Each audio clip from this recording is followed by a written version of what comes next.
تو سر یہ نو میں سچویشن ان دونوں کی پرابلم یہ تھی، مشرقی پاکستانی عوام ٹھیک ہے اور یہاں کے ظالم حکمران طبقے، ان کی لڑائی تھی. یہ آپ نے اس لڑائی میں اس مرحلے پر بھٹو مجید کی جگہ کوئی اور ہوتا، عبدالغفور ہوتا، تب بھی ہونا یہی تھا. پھر کوئی تاریخ ساز لیڈر تو نہ ہوا، مجبور لوگ ہی ہوئے نا. تاریخ کے پیچھے بھی چلنا پڑتا ہے. افتخار صاحب آپ کچھ کہنا چاہتے ہیں میرے پروگرام میں؟ کیا کہہ رہے ہیں آپ سر؟ ذوالفقار علی بھٹو پر جو مقدمہ بنایا گیا، جس کے بارے میں یہ کہتے ہیں یقین سے کہ ان کو علم ہے، وہ ایک فکرے کی بنیاد پہ بنایا گیا جو انہوں نے اپنے چیف وپ شیخ محمد رشید سے کہا. فائل کر دو. نہیں کہ میں اسے تنگ آ جاؤں اس کا، اور وہ سر ایک ڈاکیومنٹ بھی ہے نا، فائل کر دو قصور. نہیں، جو فکرہ ہے ٹھیک ہے، ایک فکرے کی بنیاد پہ آپ ایک کیس لڑ رہے ہیں اپنا. تو میری تھوڑی سی گزارش ہے کہ نوجوان نسل کو مت بہکائیں.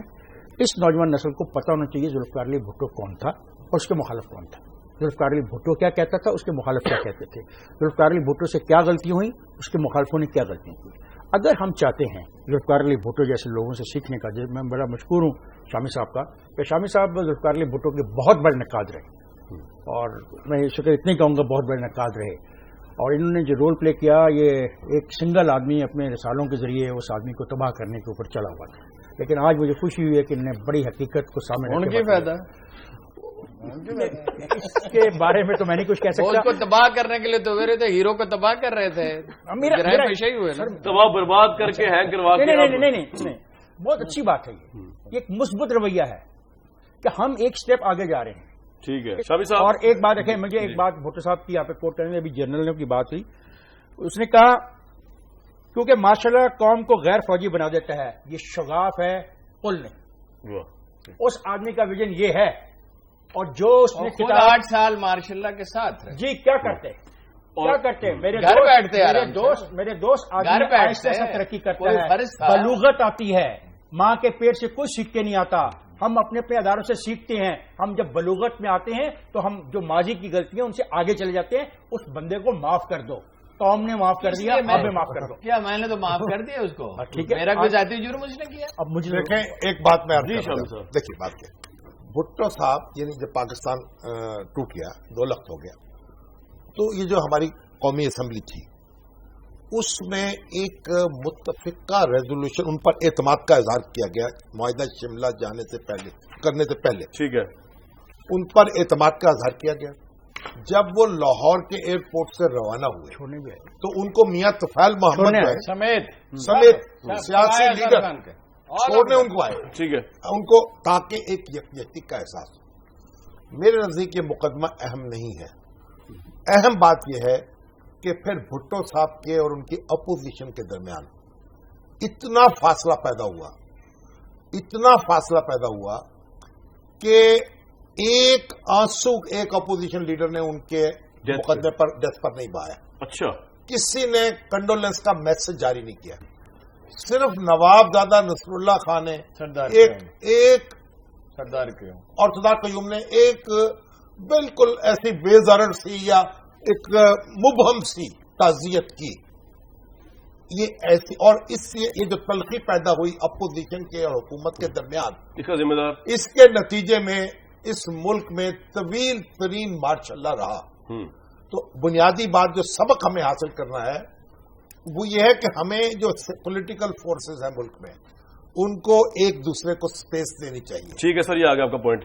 میں ہارون صاحب سے پوچھنا چاہوں گا. ہارون صاحب، اتنے بڑے پرسونے کے لیڈر اتنی ہیٹریٹ کس طرح ہوگی؟ پھر مطلب گورننس میں اس طرح وہ افتخار صاحب کہہ رہا گورننس میں بات کر لیں، تو گورننس میں اتنی بڑی خامیاں تھیں کہ اپوزیشن روئی نہیں کی موت پہ. کرنے دے تو کریں نا جی. نہیں کریں سر. گزارش یہ ہے کہ جو کارنامے گنوائے نا بھٹو نے، اس کے علاوہ بھی بہت سے کارنامے، مثلاً پاسپورٹ کسی کو ملتا ہی نہیں تھا. ٹھیک ہے نا جی، بے شمار چیزیں ہیں. یاد کیا اس نے دلوایا، اسی نے غریب کو بات تو کر رہے ہیں. نہیں لگ رہا تھا شاید اس نے بات نہیں دلوایا. یہ جو آج $15 بلین آ رہے ہیں تو اس کی بنیاد کیا ہے؟ اس کے بغیر تو آپ کے کام میں نہیں چل سکتے. پاسپورٹ بھی، مین پاور ایکسپورٹ بھی. جی مین پاور ہارون صاحب کر رہے ہیں. مڈل ایسٹ کے ساتھ تعلقات بھی اتنے گہرے کبھی نہیں تھے. ٹھیک ہے، بے شمار کارنامے ہیں. پرابلم کہاں پہ ہے؟ پرابلم یہاں پہ ہے کہ یہ اناؤں کا تصادم تھا، اناؤں کا مزاج. دیکھیے کیوں نہیں اپوزیشن کو ساتھ لے کے چل سکتے تھے. He was most popular leader. 35% انہوں نے ووٹ لیے تھے یا 37 یا 38%. باقی تو کسی کے 7-8% سے بھی زیادہ نہیں تھے. جماعت اسلامی کے 6% سے، اس کے تو مجھے اچھی طرح یاد ہیں. اور 40 سیٹیں افتخار صاحب کا مغالطہ انہیں کبھی نہیں ملی جماعت اسلامی. آپ سمجھ نہیں رہے میں کیا میں نے یہ کہا کہ میں نے یہ کہا کہ اگر آپ کہتے ہو نا 1977 کا الیکشن رگ تھا، تو 1977 میں پی این اے کے اتحاد کو 40 قومی اسمبلی کی سیٹیں مل گئی تھی، جبکہ زندگی میں آج تک 40 سیٹیں رائے کو نہیں ملی. بات یہ ہے مسلم لیگ جو ہے مسلم لیگ بھٹو صاحب کیا کہتے تھے؟ 2 آلو. اظہر خان کی کسی اخبار میں، ایک اخبار انہوں نے بھی چھاپا اور یہ بھی چھاپتے رہے، کسی اخبار میں نوائے وقت سمیت ڈبل کال میں خبر اپوزیشن کی نہیں چھپ سکتی تھی. D G P R opposition leader تھا. تاریخ کو درست رکھے نا ہم. بات ہے تاریخ یار آپ درست کر لیں، پھر اکیلے ہی درست کر لیں. یہ آپ کے سامنے بیٹھ کے بات کرنے کا آتا نا. تاریخ تو وہی ہوگی جو میں اور آپ بات مکمل کرنے دیں یار. دیکھیے بات یہ ہے، نہ بھٹو صاحب نے انصاف کیا اپنے مخالفین کے ساتھ، نہ ان کے مخالفین نے ان کے ساتھ انصاف کیا. ایگو کا تصادم تھا. یہ ایک نابالغ نیم قبائلی معاشرہ تھا، آج بھی یہ نیم قبائلی معاشرہ ہے. کچھ بہت تھوڑا سا سیکھا ہے. طاقتور آدمی پہ قانون نافذ ہوتا ہے. بھٹو صاحب پہ تو ہوا. بھٹو صاحب پہ چونکہ وہ زیادہ طاقتور تھے انہوں نے نافذ کر دیا. طاقت سے نافذ ہوا ہے نا، عدالت سے تو نہیں نافذ ہوا. ایسا نہیں ہوا. ویسے اگر تھوڑی سی مجھے تاریخ کی اجازت ہے، جب سمدانی نے زمانہ آپ کو تو 7 قتل معاف ہیں حضور. سر آپ کی شکریہ جی. آپ نے یہ بات آخرکار تسلیم کر لی کہ ہم عوام کا بھی کوئی حق اس ملک میں. آپ عوام ہیں جی عوام ماشاء اللہ. بالکل لیڈر کی آپ نے بےزتی کی ٹیلی ویژن پہ، یہ عوام ہے. کسی نے نہیں کی. عوام کے بیاہ پہ کی. کسی نے کی. I am a public prosecutor. وہ پھانسی کے پھندے کی طرف جا رہا تھا، اس کو پتا تھا معافی یہ نہیں دیں گے. وہ اتنا کلیئر تھا اپنے موقف کے اوپر. اسٹریچر پہ لے جایا گیا. اس کی موت کی آخری کہانی خاکسار نے لکھی تھی کہ انہوں نے چھاپی. کتنی خوشی ہوئی ہوگی. کس بات کی خوشی؟ بتائیں. جانور لوگوں کے مرنے پہ خوش ہو سکتے ہیں. سب پھر لوگوں کو الگ کے مرنے پہ مٹھائیاں آپ لوگوں نے بانٹی. بھٹو نے سپریم کورٹ آف پاکستان میں کہا، جی یہ کہا جاتا ہے کہ میں نے دستور میں ترمیم کی، لیکن اس حقیقت کو فراموش کر دیا جاتا ہے کہ ترمیم یک طرفہ نہ تھیں بلکہ قومی اور اسمبلی اور سینیٹ کے ذریعے کی گئی. آج سپریم کورٹ کے فیصلے کی خلاف ورزی کرتے ہوئے کس قسم کی ترامیم کی جا رہی ہے؟ سوال ہے کہ یہ شامی صاحب نے اداریہ اس پہ کی کہتا ہے ان کی رائے. سر میں احترام کرتا ہوں.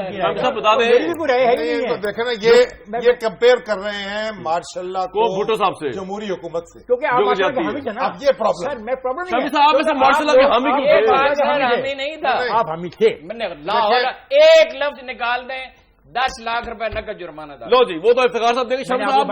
اگر میں مارشاء اللہ کا حامی تھا. دیکھیے ہم تو اس لیے اس کو برداشت کر رہے تھے کہ ہمیں تحفظ ملا تھا بھٹو صاحب سے. یہ پوائنٹ ہے نا سر. بولے کہ جیلوں میں تھے نا بھٹو صاحب. سر ہم نے بات یار ہم نے بھی جیلیں کاٹی ہے. میں نے یہ خان کی جیل کاٹی ہے. آپ نے مائنڈ نہیں کیا، انہوں نے کر لیا. بننے تک سبھی کی جیل میں ایسے نہیں کیا. آپ نے مائنڈ نہیں کیا، انہوں نے کر لیا. ایسے نہیں کیا جاتا. جیل کا بدلہ ہوتا بھائی. میں تو بھٹو صاحب بھائی بھاڑ میں جائے سونا جس سے پھوٹے کام. مجھے 5 سال مقدمہ لڑنا پڑا ہائی کورٹ میں ڈکلیریشن کے لیے، نہیں ملا. سر یہ ڈکلیریشن میں کرائے پہ لے کے دیتا تھا. دیکھو نا یہ آدمی گریوینسز ہیں، ان کی ذاتی تھے. ذاتی ہے یہ بات. یہ ذاتی طور پہ سب کچھ لگا دیا.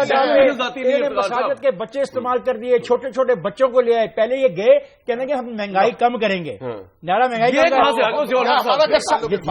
یہ پتھر مار رہے تھے بھائی. یہ جلسوں میں جلوسوں میں ڈنڈے رہے انہوں نے. اس نے یہاں کے لوگوں کو شعور دیا. آج پاکستان کے اندر جتنی بھی آپ ایکٹیویٹی پولیٹیکل دیکھتے ہیں اس کی بنیاد اس جماعت نے رکھی ہے. عوام تک سیاست جو گئی ہے، جو محلوں میں گئی ہے، جو گلیوں میں گئی ہے، جو گھروں میں گئی ہے، ایک ایک گھر میں 2 جھنڈے لگے. جماعت اسلامی کا جھنڈا بھی اور پیپلز پارٹی کا جھنڈا بھی. بیٹے نے اگر جماعت اسلامی کا جھنڈا رات کو اوپر کر دیا تو باپ نے کہیں سے جا کے لا کے اگلے دن اپنا کر دیا. اور یہ شہر دیکھنے والا تھا. یہ دونوں گواہ ہیں اس کے کہ یہاں پہ پتہ لگتا تھا سیاست کیا چیز ہے. آج اس واقعے کے بعد پاکستان سے سیاست ختم کر دی گئی ہے. آج کوئی نظریہ نہیں ہے پاکستان کی پالیٹکس میں. اس میں کوئی شک ضیاء الحق کو آپ دیں گے اس میں ڈسکریڈٹ؟ ڈیفینیٹلی ایگری کرتے ہیں آپ؟ دیکھیے جو بھٹو صاحب کا قتل ہے یا ان کی جو پھانسی ہے اس میں تو کوئی شبہ نہیں ہے نا کہ وہ ایک نظریاتی جو سیاست تھی اس کو پھانسی دے دی گئی. ٹھیک ہے، اس میں کوئی شبہ نہیں. اس کے ناقابل تلافی نقصان ہوا. ہم جب پیچھے مڑ کے دیکھتے ہیں تو یہ ہمارے سامنے جو بھی صورتحال ہے ہمارے سامنے. جنرل ضیاء الحق صاحب کو ہم کہاں رکھیں گے؟ جنرل ضیاء الحق کے بارے میں تو جب گفتگو کریں گے ان کے پروگرام میں ساتھ ہی کریں گے. ساتھ ہی ہے جنرل ضیاء الحق کا تو میری گزارش صرف یہ ہے کہ جب ماشاء اللہ